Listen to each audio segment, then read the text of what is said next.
తెలంగాణ రాష్ట్ర ఐటీ శాఖ మంత్రి వర్యులు శ్రీధర్ బాబు గారు అమెరికా టూర్కి రావడం జరిగింది. ఇక్కడ ముఖ్యంగా తెలంగాణ పెట్టుబడులు ఎలా తీసుకురావాలి, ఐటీ రంగానికి సంబంధించి ఇక్కడ ఎలాంటి డిస్కషన్స్ జరిగాయి, మనతో పాటు క్లారిటీ ఇవ్వడానికి తను జాయిన్ అవుతున్నారు. సార్, తెలంగాణ రాష్ట్ర వ్యాప్తంగా ఇప్పటికే ఐటీకి సంబంధించి అందరూ కూడా ఎదురు చూస్తున్న పరిస్థితులు ఉన్నాయి. సో అమెరికాకి వచ్చిన తర్వాత మీకు ఏమర్థమైంది, ఇక్కడ ఎలాంటి విషయాలు మీకు తెలిసాయి? అమెరికాకు అర్థమయ్యే విధంగా తెలంగాణకు సంబంధించిన అనేక మంది సాఫ్ట్వేర్ నిపుణులు ఇక్కడ పనిచేస్తూ ఉన్నారు. ఏ బహుళజాతి కంపెనీని చూసినా, తిరిగి వారి సంస్థలను హైదరాబాద్లో చూసినా యావత్ చాలా పెద్ద ఎత్తున తెలంగాణ మా సోదరులు సోదరిమణులతో పాటు తెలుగు వాళ్ళు అనేక మంది, అధిక శాతం నేను చెప్తా ఉన్నాను, దాదాపు 160% మంది ఉంటారు. ఈరోజు హైదరాబాదు తెలంగాణ సంబంధించి మా ప్రభుత్వం ఏర్పాటైన ఈ 5-6 నెలలలో ఇంకా పెద్ద ఎత్తున ఈ సాఫ్ట్వేర్ రంగాన్ని ముందుకు తీసుకెళ్లే ప్రయత్నంలో మేము, మా ముఖ్యమంత్రి రేవంత్ రెడ్డి గారు, మా సహచరులందరం కూడా ఒక ప్రణాళిక సిద్ధం చేసుకొని ముందుకు నడుస్తూ ఉన్నాం. రైట్ సార్, అంటే 10 ఏళ్ల తర్వాత ప్రభుత్వం ఏర్పడిన తర్వాత ఇప్పుడు పట్టొచ్చింది అనుకోవచ్చా? అంటే దాదాపు కొన్ని నెలల పాటు కూడా మీరు చూస్తూ వస్తున్నారు ప్రభుత్వం ఏర్పాటు చేసిన విధి విధానాలు, అలాగే అమలు చేస్తా అని చెప్పిన హామీలు కూడా. సో ఎలా ఉండబోతోంది? మేము ప్రధానంగా 6 గ్యారంటీలతో మొదలుపెట్టినాం. ప్రధానమైన 3 గ్యారంటీలను అమలుపరిచినాం. ఈ 2.5 నెలల నుంచి మీరు కూడా చూసినారు, ఎలక్షన్ కోడ్ ఉండే. మేము అధికార యంత్రాంగం, మా పరిపాలన యంత్రాంగాన్ని స్పష్టంగా 3 నెలలు గడిపినాం. ప్రజలకు సంబంధించిన అంశాలను అమలు చేసే ప్రయత్నంలో 1 గంట కూడా విరామం లేకుండా మా ప్రయత్నాలు, మా ఆలోచనలు దాంట్లో పెట్టి ఈరోజు ముందుకు నడుపుతూ ఉన్నాం మా ప్రభుత్వం.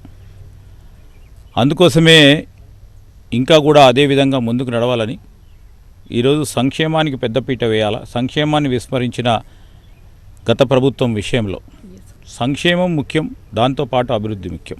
ఈ దీంట్లో ఎక్కడ కూడా కాంప్రమైజ్ కాకుండా ముందుకు పోవాలని మా యోచన, ఆలోచన. ఎస్ సార్, మీరు వచ్చిన దగ్గర నుంచి ఇక్కడ అమెరికాలో, అంటే ముఖ్యంగా తెలంగాణ రాష్ట్రానికి సంబంధించి ఏవైతే పెట్టుబడిదారులకు సంబంధించి, అలాగే ఇక్కడి నుంచి ఎలాంటి రెస్పాన్స్ ఉందనుకోవచ్చు? కేవలం మన ఒక తెలంగాణ ప్రజలు మాత్రమే కాకుండా అందరూ ఇక్కడ ఉంటూ ఉంటారు. సో ఎలాంటి రెస్పాన్స్ వస్తుంది, అలాగే పెట్టుబడులు తీసుకురావడానికి మీరు ఎలాంటి ప్రయత్నాలు చేస్తున్నారు? ఈరోజు మీరు ఒకసారి ఆలోచన చేస్తే, మేము ఎన్నికై ప్రభుత్వం ఏర్పడ్డ తర్వాత 2 నెలలు గడిచిన తర్వాత వరల్డ్ ఎకనామిక్ సమిట్కి వెళ్ళాం. ముఖ్యమంత్రి రేవంత్ రెడ్డి గారు, మేమందరం. చాలామందికి అపోహలు ఉండే, అనుమానాలు ఉండే, అసలు తెలంగాణలో పెట్టుబడులు వస్తాయా అని. ఈ 2.5 నెలల కాలహయంలో మేము తీసుకున్న కొన్ని ప్రణాళికబద్ధమైన పాలసీ నిర్ణయాలు తీసుకోవటం, దానివల్ల ఎప్పుడు రాని విధంగా 40,000 కోట్ల పెట్టుబడులు రాష్ట్రంతో ఒప్పందాలు చేసుకోవడానికి ఎంఓయూలు చేయటం జరిగింది. దాంట్లో భాగంగానే ఈరోజు మేము చెప్తా ఉన్నాం, ఇక్కడ కూడా న్యూజెర్సీకి సంబంధించిన ఒక కంపెనీ ఎంఓయూలు చేసి ఈరోజు ఫంక్షనల్ అయిపోయింది. అంటే మేము మాటల వరకు పరిమితంగా, మాటలు తక్కువ మాట్లాడతాం కావచ్చు, పని చేసి చూపెడతాం. సార్, ఫైనల్గా ఏదైతే కూడా ఇప్పుడు మీ ప్రభుత్వం ఏర్పడిన తర్వాత ముఖ్యంగా కరెంటుకు సంబంధించి, అలాగే మిగతా వాటి గురించి అందరూ ఆరోపిస్తున్నారు. అంటే అక్కడ ఉన్న ప్రజలందరూ కూడా ఇబ్బంది పడుతున్న పరిస్థితులు, అంటే వాస్తవం ఇది అందరికీ తెలిసిన విషయం. సో దాని గురించి అసలు ఏం చెప్తారు, ఏం జరిగింది అనుకోవచ్చు? అంటే బీఆర్ఎస్ ఉన్నప్పుడు ఇప్పుడు రాష్ట్రం ఏర్పడిన తర్వాత ఎందుకు అలా జరిగింది అనుకోవచ్చు? అంటే దాదాపు 6 నెలల సమయం కూడా గడుస్తుంది కదా. మేము ఒకటే చెప్తా ఉన్నాం స్పష్టంగా, స్టాటిస్టిక్స్ అనేది ఎవరు మార్పు చేయలేరు. రాష్ట్రానికి డిమాండ్ ఎంత ఉండే, సప్లై ఎంత చేసినాం. డిమాండ్కు కంటే ఎక్కువ సప్లై చేసింది ఈ మధ్య కాలంలోనే. అందుకోసమే స్పష్టంగా 2023 జనవరిలో ఎంత డిమాండ్ ఉందే ఆనాడు ఆ రాష్ట్ర ప్రభుత్వం ఎంత సప్లై చేసింది, 2024 జనవరిలో ఎంత డిమాండ్ ఉండే ఎంత సప్లై చేసినాం. ఇవన్నీ స్టాటిస్టిక్స్ అన్నీ కూడా మేము డిమాండ్ను అధిగమించి సప్లై చేయటం జరిగింది.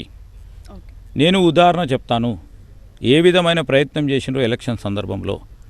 సూర్యాపేట ఎలక్షన్ సభకు సంబంధించి అక్కడ మాజీ ముఖ్యమంత్రి గారి సభ, ఆ సభా కార్యక్రమం ప్రాంగణంలో అక్కడ మా డిస్ట్రిబ్యూషన్ కంపెనీకి సంబంధించిన కరెంటు వారు తీసుకోలేదు. ఫస్ట్ ఆఫ్ ఆల్ అక్కడ బ్యాటరీ బ్యాకప్ ద్వారా నడిచే కరెంటుని వారు తీసుకున్నారు. మధ్యలో అంతరాయం జరిగింది, అసలు మా కరెంటే తీసుకోలేదు. దాన్ని 161 సార్లు ట్వీట్ చేసిండ్రు పెద్దలు. అదే విధంగా చెప్తా ఉన్నాం, ఏ చిన్న కోణం నుంచి ఎక్కడ ఏ పరిస్థితుల్లో ఎక్కడ అంతరాయం కలిగిందో, బాగా భారీ వర్షం పడ్డదనుకోండి, ఈదురు గాలిలు వస్తే దాన్ని హైలైట్ చేసి చూపిస్తాను. ట్రాన్స్ఫార్మర్స్ అనేది అప్పుడప్పుడు కొన్ని సెల్ఫ్ ఆటోమేటిక్గా కంట్రోల్ చేసుకుంటాయి, కరెంట్ ఎక్కువ పోవద్దు రావద్దని. అంటే మీరు దాన్ని కూడా రాజకీయం చేసి లబ్ధి పొంది ఓట్లు పొందామని చూస్తే ఏమైంది తెలుసుగా? ఒక సీట్ అని వచ్చిందా?